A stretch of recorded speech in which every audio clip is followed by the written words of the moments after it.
Good morning, Romel Santiago here once again. Now we know what all these skills are. So why is there still a whole other day of this course? Well, that's easy. It's because the work doesn't stop here. It can feel freeing and relieving to have already addressed these issues and agreed on a resolution. But how many times have you agreed on something and then days, weeks, months go by and that agreement goes out the window?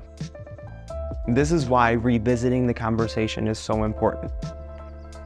I tell my clients all the time that getting their needs met is their responsibility. It's always going to be your responsibility to remember your own needs and your boundaries. It's always going to be your responsibility to remind other people of what they are and keep reminding them. We as human beings have a wonderful skill of being able to forget.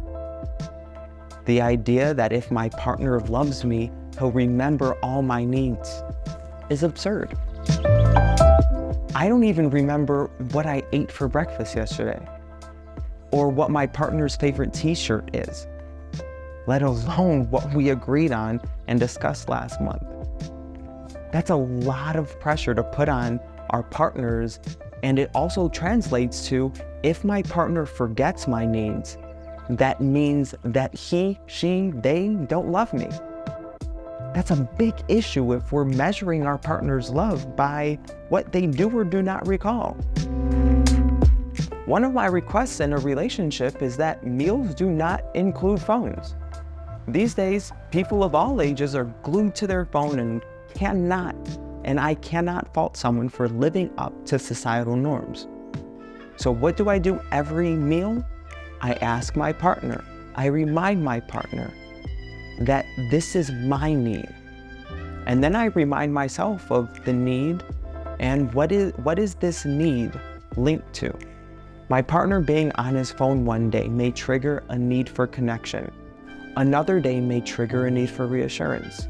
Another day may trigger a need for security. But either way, the underlying theme is that my partner is on his phone. I need to remind him regularly of that so that he begins to understand how often this behavior is taking place. Once we, as humans, know how often these things are happening, we become more aware of the implications it has on those around us. And we get closer and closer to navigating the change process. In order to help those around us, we must be our own advocates. If we don't advocate for ourselves, who will? It's not someone else's responsibility to prioritize us over themselves. We are our first priority, and that means our partner or partners are their own first priority. Putting the skills to work for us doesn't mean we do it this week and that's it.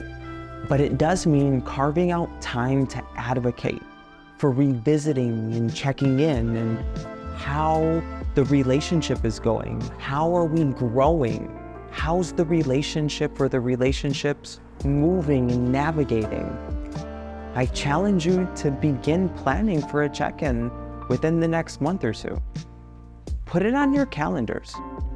Put a reminder 1 week before and make sure you follow through.